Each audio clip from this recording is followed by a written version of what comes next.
You are listening to Fika with Vicky on United Public Radio, 107.7 and 105.3 from New Orleans.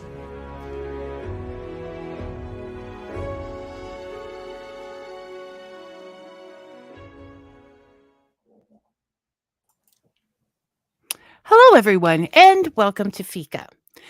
Fika's with Vicky's guest this week is Kim Cayer.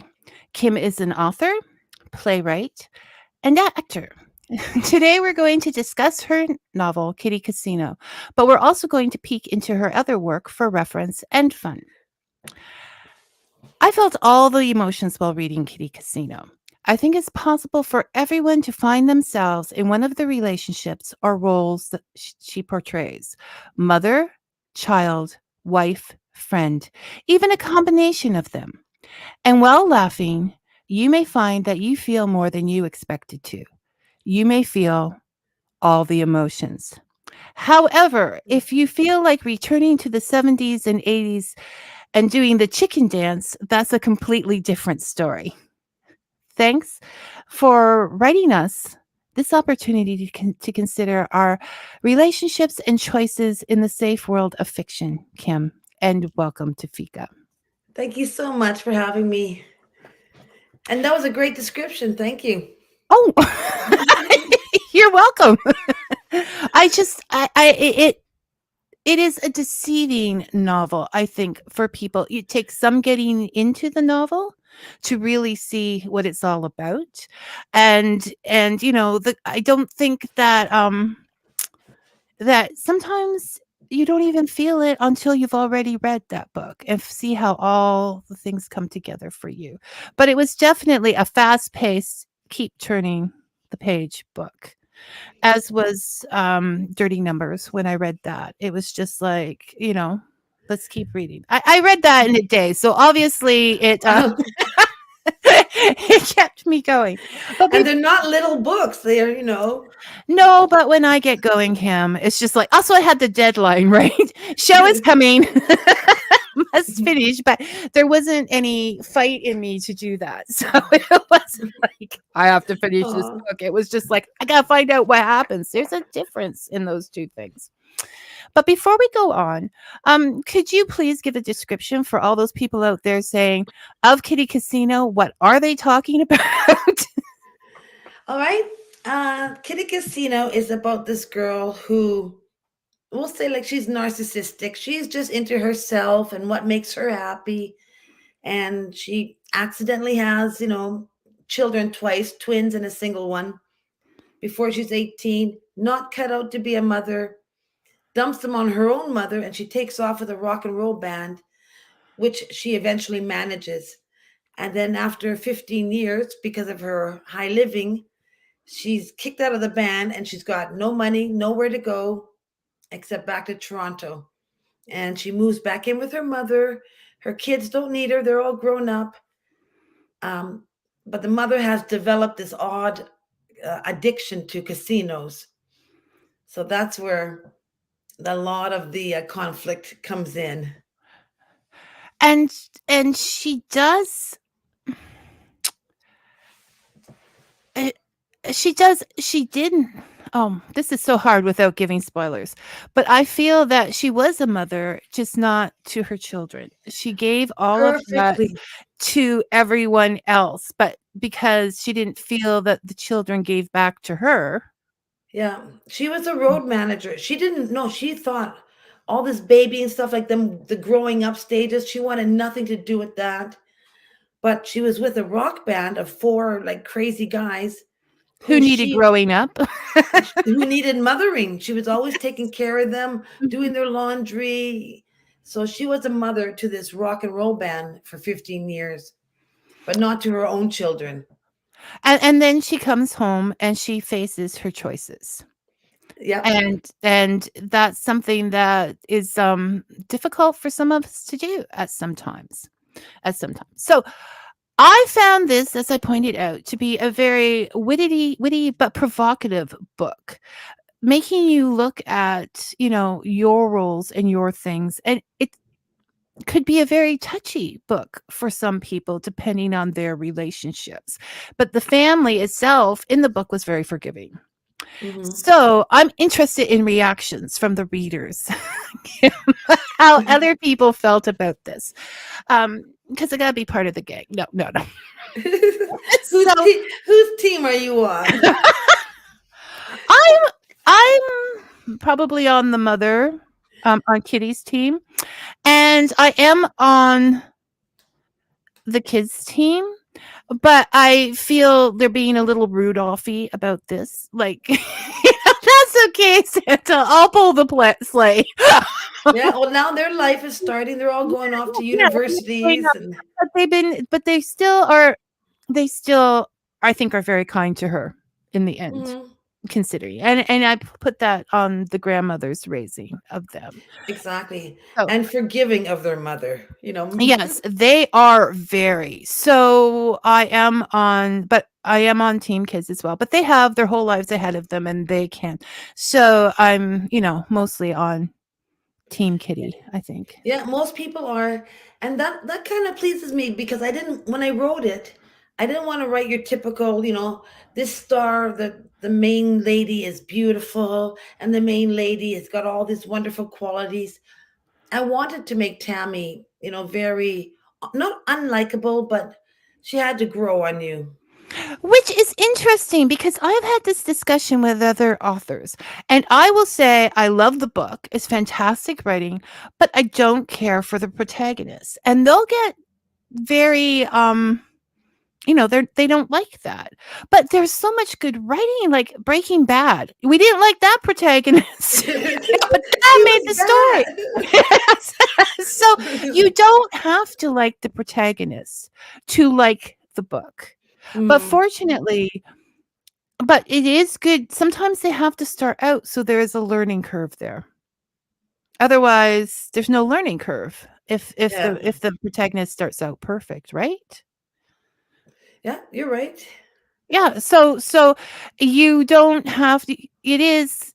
She may not be someone you want to identify with, but she may be someone who, in some ways, we see in ourselves as well, that we're not always sensitive to the people around us, or Mm. or so yes, I'm so glad to hear that, and not wanting the tip. I can't imagine that, and because you did a wonderful job of portraying what happens with that, like the lack of money, the lack of appreciation. Sh- Yeah, and Tammy too. Like when she gets back to Toronto, she almost expects to go back into that. Mom, take care of me now again. And the mom's like, no, it's not. Things are I different. love Things are Kitty. I different. love Kitty. Kitty may be my hero, my role model for future years. So look out, world.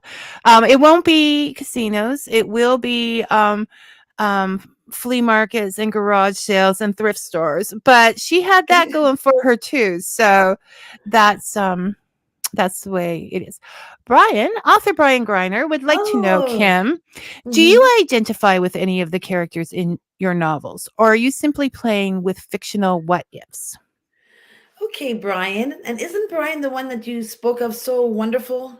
Uh, yeah. Did I? Brian, don't listen to that. I never say a wonderful thing about you. Well, Now he's going to Brian, be curious. in my first book, which was a creative memoir, everything was true. Um, in that book, when I got this job, I was so unbelieving that such a job could exist and such. I was talking to actual humans with disgusting wishes. So I was writing down secretly all this, as That's much dirty dialogue. numbers. Yes. Yeah. So that one is, I didn't write, this was happening to Kim in the book. I think her name was Jessie. Yeah, Jessie in that book.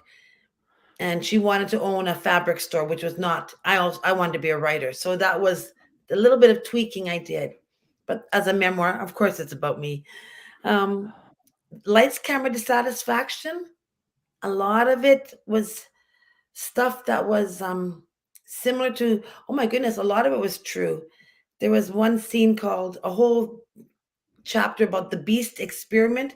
It reads like such unbelievable fiction, but it actually was like I was retelling on Scarborough Bluffs, which is like cliffs, and I had to wear a fur bikini. It was like set in caveman days, but yet Okay, they wore one of the fur bikini. cavemen had glasses on, low budget. So, so that was, but the one that's most resembling my life was No Fire Escape. Sorry, in Hell, because that was about a singing telegram performer, which is what I did so much of, especially as Marilyn Monroe. And a lot of that. The only thing that was really different was that I never actually lived in my car. But, a lot of the scenes were quite true to life. And we were going to discuss that because you have had a very, like, from a small town in Manitoba where you were Hmm. discovered for the K-Tel. Yes, remember the K-Tel advertisements, people. The K-Tel chicken dance album. And then and with that success under your belt, you went off to Toronto to find your career and life. Yeah. Can you And believe that? Just you want to know the background of that story? How this all yeah, happened? how did you get discovered for the K-Tel chicken dance? I was in my fifth year of employment at the Winnipeg Police Department. And then somebody said, I was working with a girl whose brother worked at the KTEL, and he said they're shooting a commercial and they need some background people. And my friend says, oh, my girl, I just did like a community theater play. That's all I did. Oh, she's into acting. And they said, oh, I said, what does it pay? All you can drink. So, and I'm not much of a drinker. So I got there and I had a few, and I was very enthusiastic. Uninhibited.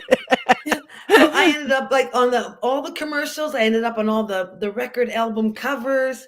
Me showing all the moves, little tiny eyes. You're gonna have to send me a picture of the album cover with the circle, because I was looking at the YouTube videos, and there is a video on Winnipeg Retro, I think, but it's filmed in in that time, so it's kind of fuzzy for my old eyes to sort of I'll try like to find it for you. see. I'm, wearing. I had the perm. We all had that perm back then. And I just love that. And so then you came to Toronto to continue your acting career and to take it further. And you Mhm. started writing. Did you write the plays before attempting a novel? No, I had. Um, no, I had Dirty Numbers written quite early. I never finished it until I met my husband, and he was saying he had never, read a whole book in his whole life. He just hated reading. And I said, "Well, try reading my book that I had written." And he was so caught up in it. He was like, "Oh, what? Send me the next chapter, and I want to see the next chapter." So I finished writing that one with the help of another person who I gave the whole copy to. He was like an editor of a magazine, like Truck and Tractor, something like that. But he read it and he said, I have a friend who's self published. So that was my first attempt. I just wanted to get it out of my mind, Yeah, so and much out of my mind, out there. And I did that. And sometimes I will go to like a book thing, and I'll just read a quick little page of it, and I see people with their cell phones and they're ordering it. They're like, oh, thank isn't you. that is the convenience of today, right? Yeah, You yeah. can just, and speaking of reading your novels, now you yourself have a YouTube channel, Kim Reads, which Yeah, is it's called very self Readings by Kimmy. Readings by Kimmy. Yeah. And you So have part of or all of, I didn't get a chance to check them all out, of Dirty Numbers on there. yeah. So if people want to catch a little bit of your reading and then find their cell phones, That would be lovely. Do you have any of your other books on there or just that one? No, just that one. And that was when COVID hit, I really thought I would be inspired. And for some reason, nothing was coming. I couldn't even write, my grocery list. It was just so I walked my dog a lot and I cleaned every square inch of my house. But then I decided I want to get this book out as like an audio kind of a thing or because I discovered podcasts and 20-minute people talking for 20 minutes and I fall asleep to that. I don't know if this is kind of stuff you would fall asleep to, but anyway, so I said, I'm going to start doing a little segment and maybe people get into it. And I just recently just listened to the very beginning of episode 1, chapter 1.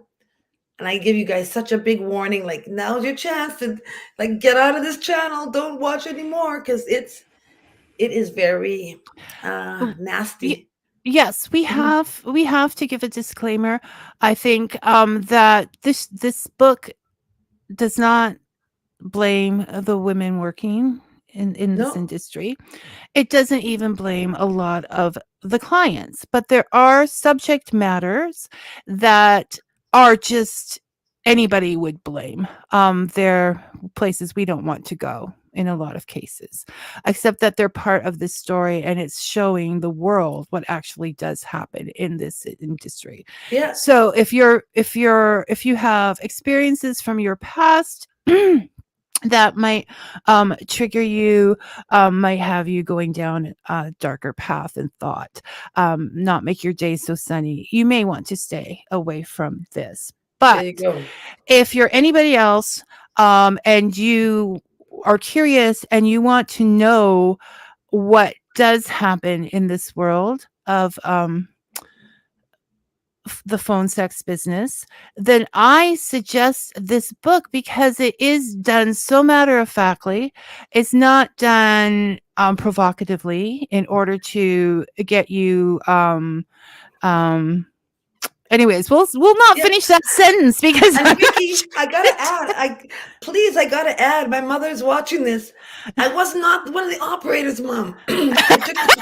I took your credit card. I was like, do you have a credit card, sir? yes, this is very clear that this is a very naive, innocent girl who was obviously raised well by her mother and would never do that. And suddenly she's in this world and money needs to be made for all of us, and we quite often do. So she didn't want to do this anymore than somebody flipping burgers may want to do that, or some other job that some people love flipping burgers, but this was just an end, right? They're like a means to an end. And I so was only the secretary. I was not the yes, this was, she did not, this is where her acting career ended. The line was drawn. Okay, this once again, Kim was never one of the actresses involved in this line. She was the secretary and receptionist who took the information and took the money and moved as quickly as she could to the next call, washing her hands a lot. Okay. And you know what, Vicky? I never called them actresses in the book, but that's exactly what they were. I think so. Yeah. So, if you want to make any updates, go ahead. I'm putting it out there. So if you are someone writing a book where a character is involved in this business, I also suggest it as reference because you hear right from them, how they're feeling about it every minute as Kim wrote it down. So it is a reference, it is an understanding, and it is very straightforward and does not glamorize anything about the business. Okay. Here he is again. Brian, Kim, do you find any difference in how you approach writing books compared to plays? See, this is why Brian gets on my nerves because, as you know, that was one of my questions. Question 4. Thank you, Brian. Okay. So, Is it different writing a play to writing a novel for you? Yeah, totally. 100% different. Um, a lot of times, if I'm going to write a play the correct way, you have to write, entrance, stage left, or something happens here and there. I don't even really would consider myself a playwright, although I have written them. And the one that I wrote so many years ago, which was called Memories of Marilyn, that's back when I was really heavily into film and theater acting. So I was reading plays all the time. I had the lingo in my head. And now I don't even, I just write what somebody he starts laughing hysterically, but he's not. Stage right, stage left. And I just sort of feel like my novels just come out of me much easier. Plays are a little bit more, got to shorten things so much and you only have this much time to get this much said. And So you're because working with a time factor as well as the plot factor. Mhm. So it does, because I just want to say, as she says, you have to cut all the words down. I find your writing very concise. Like there's not a lot of extra with no purpose. So it's interesting that you would say Try you have to editing my do the latest book. thank you. That's not my job. My job is just to read it after you do all the work. But so it is a labor, I suppose, because it's communication, and it's just two people talking to each other, right? So, and communication has to be very concise and informative. So yeah, I can. Yeah. You know how in a book you can say, like in a play, he moved stage right, he walked over stage right. But in a book you could say he walked over aggressively, each footstep sounding loudly. You could make it more visual, like you can see it happening. So, and in a play, I guess the director will read it. He'll know what he's gonna do. But it's very dry if you're just Yeah, picking up with yourself without that in mind. yeah. So I can see that. So you are more. I'm going to grab it, Brian. You won't get this question. So you are more of a pantser than a plotter. See, when I saw that, I said I never heard that word pantser. Okay, so pantser is writing by the seat of your pants, Ah, and plotting is plotting. yeah. I would say half and half. Because I write, I'll think of scenes or I'll think of one thing that I want to get across in the book, and I'll take a piece of paper and I'll write it. It might be whatever notepad I have going at Mhm. the time. And at the end, I'll put them in order and I'll say, I'm ready. Because inside of me, I feel almost a whole book. I feel like I could just sit, type, type, type, type. But I just got to look at sometimes my little plot points. Right. So you have that curve there. You have that, say in Tammy's case, her growing curve. Yeah. And Yeah. then the story just weaves around it. Hi, Yeah, Darius. can Thank you for change. joining us. Yes, yes. So that being said, and now that we're into the play section, and so you have 3 plays out there, and that you have acted or starred in, written and produced. I'm still going to start calling you Sylvester Stallone because we're talking about Philadelphia and those stairs earlier. So one of them is Memories of Marilyn. What drew you to Marilyn? Why was that the person you chose? Again, and Marilyn, bless her heart and everything else, was such a major source of income for me. She bought my house basically, but the reason I got started is because I was just an actress. I moved out here to pursue acting, and then I got hired for a Sears commercial. I'm really dating myself, but anyhow. Okay. I have a feeling that, the people who listen to this show are remembering all of these things along with you. Yeah. So I was modeling, me and my husband were modeling our house coats, but they wanted a Marilyn Monroe type. So that I remember going to the library downtown Toronto, looking her up and seeing like poses. And then somebody from that commercial saw me and referred me to this other job where there was 3 nightclubs opening in Toronto, and they drove me around in a limo to do like a special appearance at each one. I thought, my God, this job is so amazing. I get a limo, and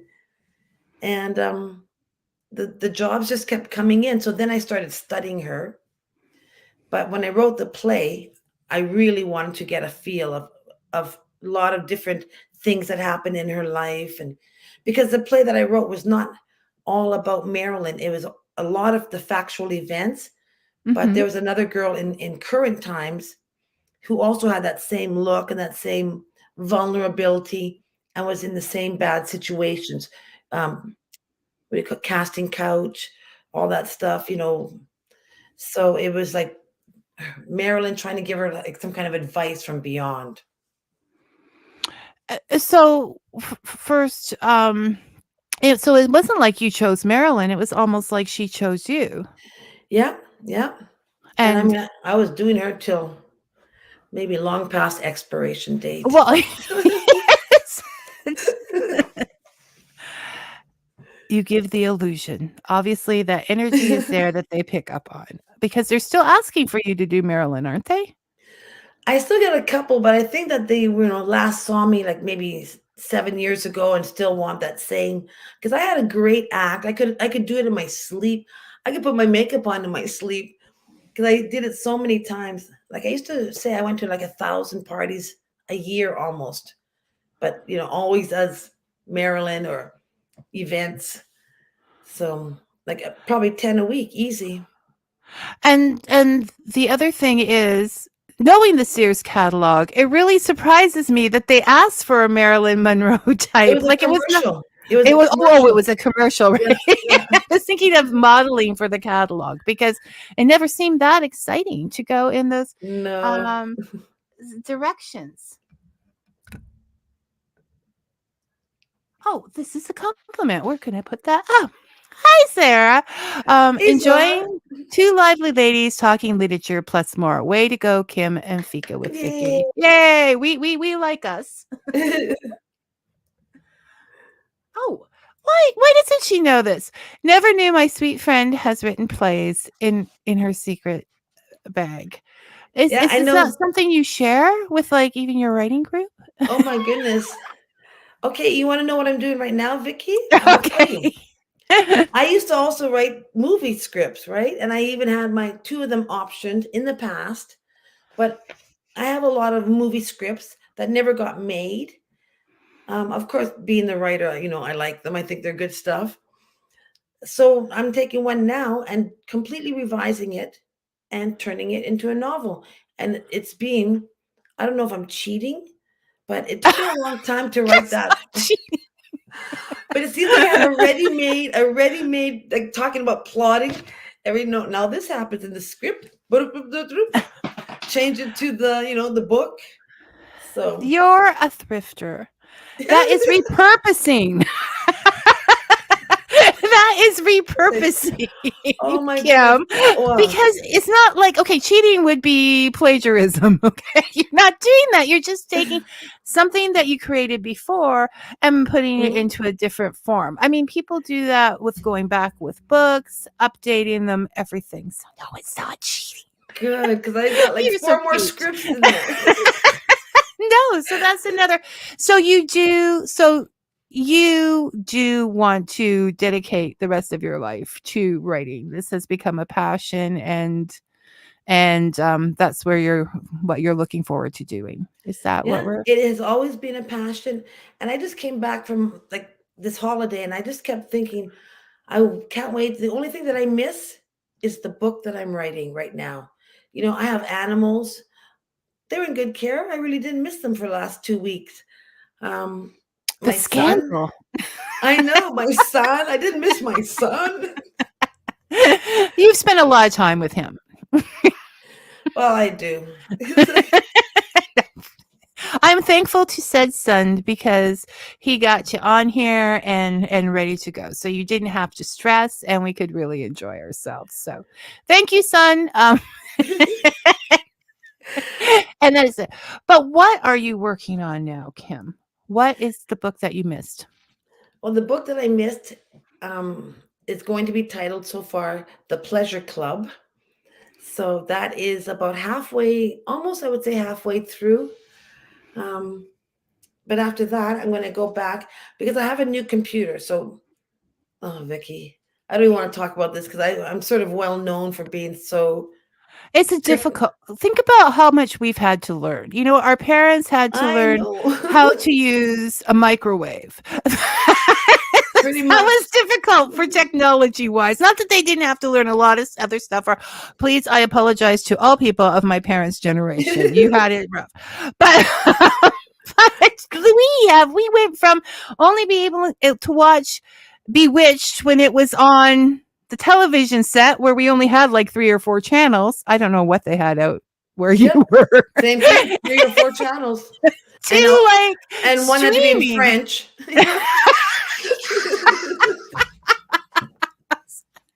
And did that make us learn it? No. Well, you may. I'm not very good with accents. I mean, accents or language learning. That's my thing. Okay.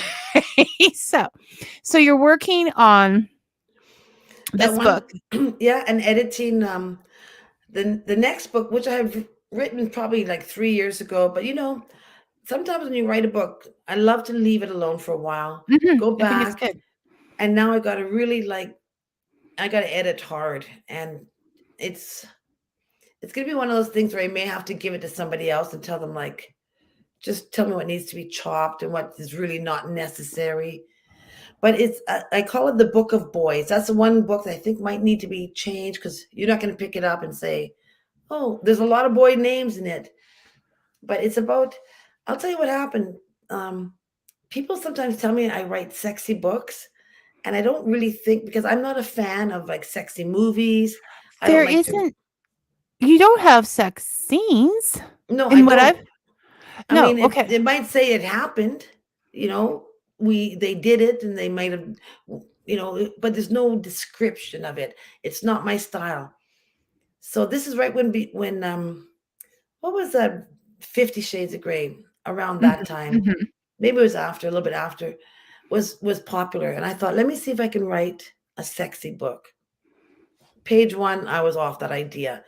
But I wrote about sex. This book is so about sex, but it's about a girl's addiction to it.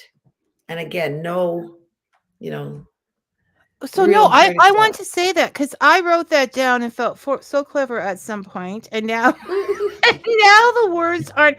But yes, you write about women finding themselves in real world situations. Like these are situations that women, you don't blame them.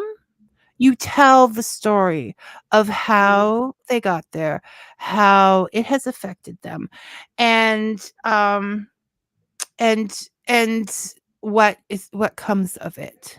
That it's like it's a part, and more people have fallen into these situations than the world talks about, or you know without Mhm. giggling, or just whispering, or you're very straightforward and out there with it. Well, that's what I try to show, like, even with Kitty Casino. That was about, it could almost have been like not elder abuse, but taking care of your aging parents and about addictions. And same with the No Fire Escape in Hell. That was about being homeless, having to live in your car. Even though you have a great job and everything, there's, extenuating circumstances why this is happening. And I think they really are a service. Okay, they're fun. I don't want to make this like read True. Kim's books because it's an True. important social issue thing to do. Uh, but No. it is a service, and you can read them. They are involving. It's so weird that they can also be entertained. Yeah, it's just because you feel all the feelings. It's not anger is bad or this is bad. It's a roller coaster. A life is a roller Yep. coaster, and you portray that through the method of your writing as well as the story itself. And I heard people say that, I laugh on every single page. So thank goodness, they're mostly comedic It, about deep it, subjects. no, well, see, I think laughter is the most important thing of all, because there is a thing called the warrior laugh. And I think your characters have that. They don't give up regardless. They keep ongoing. There are tears and there is laughter at oneself, as well as it clears the mind so you can enjoy. It's that break. If it's too heavy all the time, you start to sink. But that's why it's a roller coaster. It's like up. Yeah. That's why your name is Cayer, as in Yippee Cayer. Because when you're riding the book, it's like you're in a rodeo emotionally. So that works out. Boy, I need you to write all my blurbs. I'm so behind on reviews. I am now again apologizing to all authors. But you need more. I saw your thing, so I will get it out there. Kim, this is Brian. Okay, I lost us. Kim, how has the acting field changed since you started? Is it a career you recommend for someone? Okay, well, there's two different acting careers that I was on, Brian. I was in the film and theater business, and I'm not going to lie, back in the day, the casting coach was such a big deal. Actually, there's been a couple of, interviews I did where people really wanted to, remember that Me Too situation thing? Yes. They all want to talk about that, and I was just like, it was such a common thing, the running around the couch, and well, I lost that job because I didn't do what he wanted. Stop running. Yeah. So that was like so common back then. And I talked to a few of my friends are in the business still, and they're like, I'm just waiting for that knock at the door, because they thought they were just being themselves and making comments, and now they're just like, everybody's, I'm going to get canceled any minute because I called somebody a fat something. And so but that's changed. And now I find that with ACTRA, the union, everything is like really monitored. If you do anything over time, if they ask you to do this, if you do more than one audition, you should get compensated. And they are really trying to make it better for the actors, because that's such a tough business. So it's one of the things in this world that has gotten better, you believe, that from when you started it? I think it's gotten better. But on the other hand, the acting that I do right now mainly is I'm an entertainer, which is I do children's magic shows and parties, and sometimes I do statue work, things like that. I didn't know if you froze or that was you doing statue work. And that's what I still do, and that there's so much of it right now. There's I don't know, since COVID, everybody wants to party. Sometimes we go to shows, there's 8 entertainers, 8 guests. It's like, how you just spend so much money. So It's yeah, no, we are going through a definite transition phase, I would think, possibly. I think so. Anyways, I'm not. Okay. Soria. Tell me how to say that properly, because I don't want to. Sora. Here we go. And she says, there you go, movie scripts too. My memoir, since German Festival has been begging for a movie script, Kim. I can't afford you otherwise. So now, see, people are asking to turn their novels into scripts. So you just get this down pat. You can go one way or the other, and just keep things flowing. She also says that Pleasure Club is a tantalizing title. Pre-sold copies. This is a great ad. So do you have that up for? Okay. Brian's giving some authorly advice on editing. Write drunk and edit sober. That when you're in. Excellent advice. But though editing while sober, it's painful business. I think it's because, I haven't got past my first draft, so I shouldn't be talking. But my thing is, once you know what happens in the story, it sort of loses its glamour, and then it's down to hard work. People don't understand in their dreams and images of what a writer is doing, what very hard work it is. Well, you know what, Vicky? I don't want this to sound like I'm really pushing Kitty Casino, but I edited that thing 10 times and it's a 350-page novel. And I actually enjoyed it every single time until the very last one, just Really? because I was done.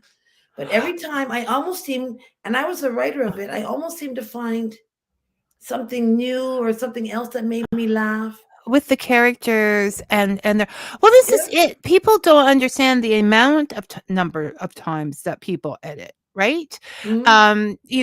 And they think, and the more successful an author is, it seems the more they edit their book. So you can see how that contributes to the success of good editing is everything.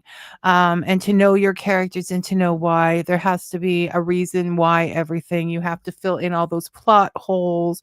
You can't just say, oh, the whole book was a dream. Yeah. People will be upset. I hate that the most. So there's a lot going on there. um so it says, love that book about a girl addicted to sex. Okay, we just and not many authors will pick up that theme. And no, you do go where others may not. Yeah. Okay, Reality. That's all reality, I I'm find. going to go down to Robin. Hi, Kim. Was wondering what inspired you or gave you the passion for all this writing. It's pretty amazing listening in to all the things you have accomplished. So, Thank you so much, Robin. I feel like I'm 180 years old. I've done so much. and that was just yesterday, folks. But in my whole life, ever since I was quite young, I used to write like little kids books, like Nancy Drew things, but that would fit into those little scribblers, those little notebooks. Yes, yes. So I've been a writer at least until about 10 years old. I've always wanted to do it. Um, the acting bug hit me also, and I really enjoyed acting. Not, and I enjoy entertaining too. The Maryland thing, it's not often you have to go to work for 15 minutes, and that's your day. But writing But is there's what all the always, prep with makeup and everything as well, Kim. yeah, and then the driving and Toronto traffic is horrible. But I've always had a passion for writing, probably from my mother because she wrote a newspaper column. So and I still have that passion. It was only gone during COVID, which was a stupid. I could have used all that time, written two books in that No, no, time. no, that's not your I've spoken to a lot of authors, and there have been articles, and a lot of people felt they just couldn't write because there's a lot of stuff going on, and there's that little stress that is humming in the back, even though you don't realize it the whole time. Also, there was, if you're writing a contemporary novel, what's going to happen after this? Like, we don't know how this Mm, is going to turn out. What is the future I'm writing for? So, all of that would have been going on in your head. So, it was a very natural thing to have happened. good, because I taught my dog to walk backwards. So That that's takes that's what I talent. did. No, but I was going to say a lot of your acting that you did was the roles were created through your own creativity and your storytelling um skills. So that they were both like complementing each other. Don't you think? Well, let's hope. Let's hope. I just I hate lost time. You're like me. And the many years that as years pass, we dislike it even more, right? Mm-hmm. Okay. Brian, Kim, do you see yourself as a genre writer or as a teller of stories who ignores genres? I was I trying to figure out. choose episode box B. I don't think I I don't think I write genres other than being like adult fiction, I guess I would say. Yeah, some might say that is women's fiction. I don't like that term because, as I pointed out in my notes, I think that it would serve if we read each other's fiction. It wasn't just women's fiction. Whatever. Maybe that would give us more insight into each other and our relationships. So I think it would be do men good to read these books. But yeah, just general fiction. I would think there's no Because I don't think my characters really, other than, I mean, living in a car, a man can live in his car. I'm trying to think. A male could be going through tough times in the film business. It could be happening almost like to any gender. So I don't see, and I do yeah. have a lot of men who say, I read this book, and what other stuff do you have out there? And Yeah, they no, don't. this is what I was thinking, because a lot of people would, and as I said, I don't like that description of a genre, because I don't like that separation. Yeah, But I don't see, I some people might place it into like those kind of books. You're like, well, that's women's literature, put it there. And I don't think there should be that limitation, because I mean, it they do. That's what I wanted to know, what men who did read the books, their reaction to it. Because well, let's say, okay, so say for the example, there's a lot of novels out there that um there's not, I love all writers and all books. I do not want to book shame in any way, as my disclaimer before bringing the is. But there are many books that are like, man, bad. He did this. Now I have to find myself. So that is the yeah, crux to do that. And it sometimes frustrates me, because not always is man bad. Sometimes woman is bad. Sometimes we're all bad. Um, yeah. and and so I enjoy these books because they don't blame. The books do not blame. There are natural consequences. We do not punish the characters with our opinions. There are natural consequences to actions, and you very logically provide those consequences. So no genre. Kim refuses to be labeled. She's a free spirit. Um oh, there. Oh, Zara, that's very nice. First of all, Zara agrees with me about the service that Kim is providing, and I must announce my appreciation for anyone who agrees with me. Did you hear that, Brian? And she also says congratulations to us both. I'm not sure on what, but for you, the books. Maybe just on meeting each other. Yes, this has been very fun. Okay. Okay, so hello, Brian. Author Brian Greiner says, Kim, I'm only now slowly thawing out from my own Oh, COVID freeze in my writing. yay. Here's to us, Brian. Don't friend him. He'll turn on you. No, Brian. Beware. Beware of Brian. Um. Oh. Okay. But okay. So we're also getting greetings from author Susan Marcus and Tamara Engel. So there's a lot of people just enjoying this time. Kim Yay. and saying hi. So that is always lovely. So I have to ask you questions. You're always welcome back. I'll give you incentive. Finish the next book. And then All right. and I'll read I'll finish I'll 2 read the books. one where you're living in the car. Not you, the character is living in the I hope car. we can find it, because I haven't even checked what the status is since I parted ways with that It's still supposed to company. be up there. It was only the other one that said it was no longer available. Which one? Lights, camera? Lights Camera was no longer I available. got a copy. I'll send it off to you. Oh, Yes. thank you. It's good to be Fika with Vicky when you want to read the books. So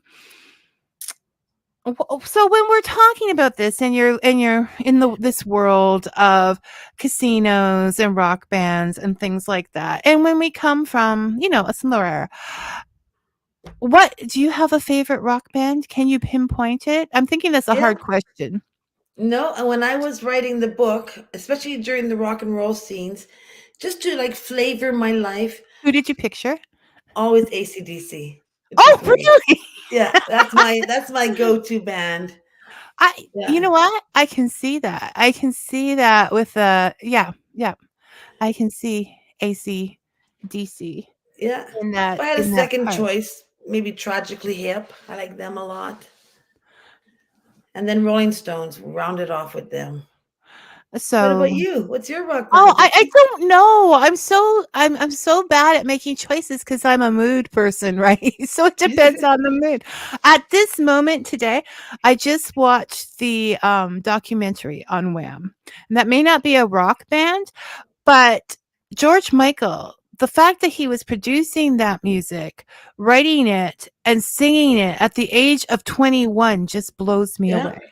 And it's a lesson because the critics downed him. Like, they were like, "Oh, this is" but he was 21. What kind of person does not encourage a 21-year-old really. to go further with High that? school graduate almost, basically. Yeah, yeah, and so I'm sort of looking at him as and plus "Wake Me Up Before You Go Go" is such a happy song and can have Yeah. so many meanings. So, I have recently, yes, people, been listening to Wham! Because it's happy and just because in memory of such a talented person who people tried to shut down, and he Mhm. survived that.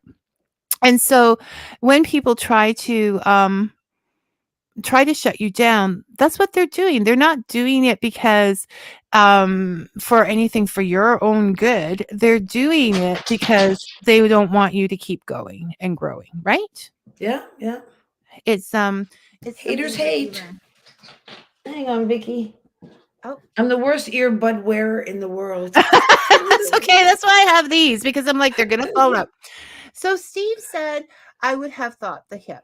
And you said the hip second. Yeah. So it's and that's sort of early that's sort of later than AC/DC. Like, the hip wasn't really in the 70s and No, early no, no. 80s But they came out with this one album, and I even was so impressed. Like Robin Williams at one point gave them such a shout out. That's probably why they became very well known. But the Boots Are Hearts album, that one, replay till I destroy the DVDs, the CDs.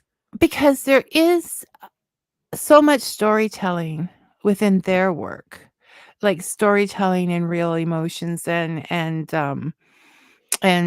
just a sense of music that is very original. Like, Hmm. the way it just they should be on everybody's favorite band list. Um, Tamara's correct me. Okay.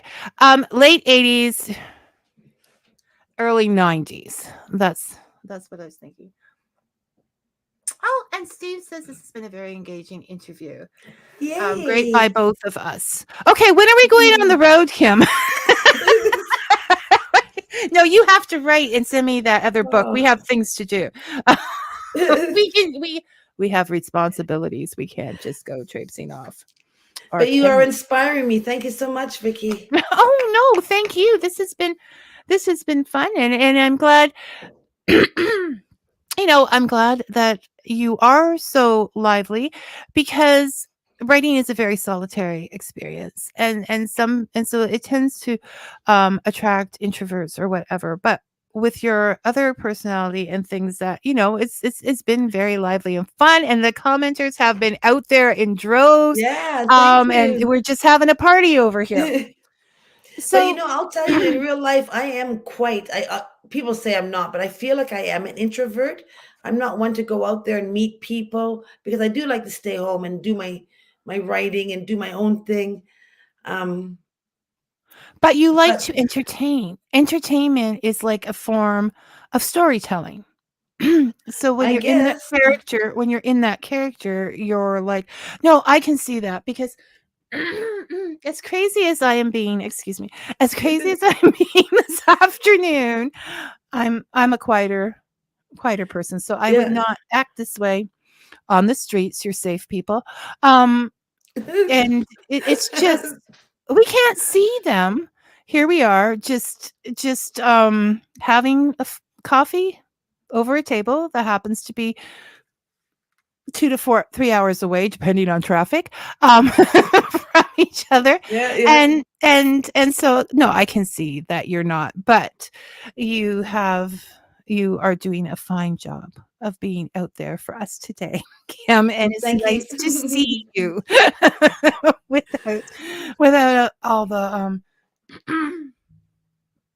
okay. So and see, Sarah. Okay, I have to get this right. I apologize. Your friend from the Courtney Park Writers Group, Zora Zolberry. Zorro Soberry. Zora. Zora? Yeah. Okay. Absolute extrovert, I thought. You know what, Zora?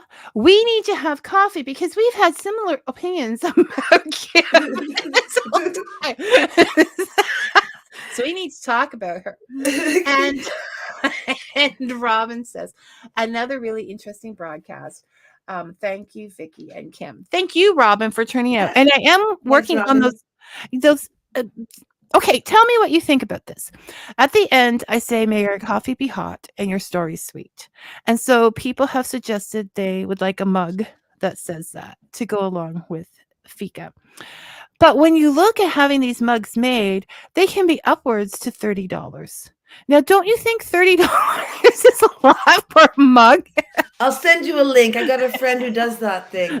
Okay. Yeah. Because I'm finding nothing and I cannot be responsible for people paying $30 for a mug. I just won't let it happen. So it's delayed because I'm thinking about you, Robin. Okay. This is what I'm saying. Kim, where can we find your books? We can find you writing, I hope. So don't go looking for her. The usual Amazon, Barnes and Noble.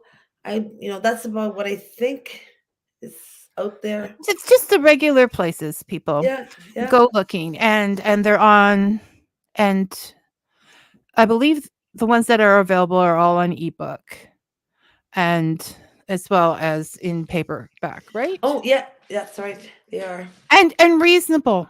In this country, here in Canada,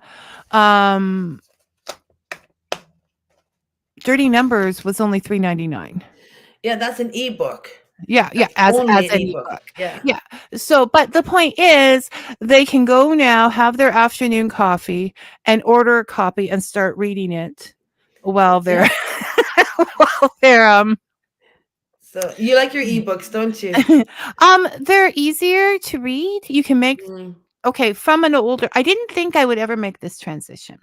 And then during COVID, it was important because you could just order the books, right? Mhm. And then it became too small on my phone, so I got a e-reader. And then you can make as you grow older, they're lighter, the words can be bigger. There are advantages too. Okay, maybe you talk me into it. You can take them everywhere.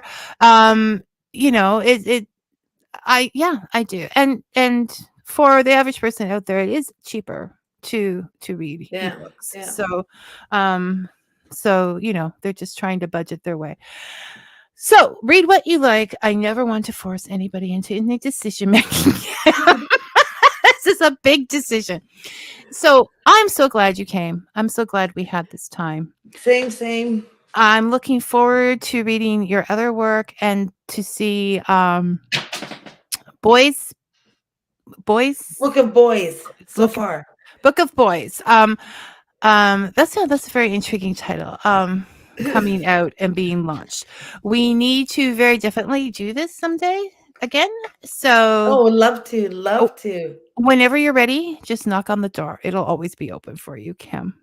Okay. Right. So now we have to say bye, Kim, even though we were having fun. And Bye. I have to make I don't even know what message this was from Brian there. Okay. Hi, Brian's message. I got carried away. You take care and we'll talk later. Okay. You too. Bye, everybody. Okay. Bye-bye. There we go. All right. That was such a fun time. Thank you, everyone, for joining us. And I will see you all next week. And I'm just going to close down comments. I think I got the last one. So I'm just going to end comments now.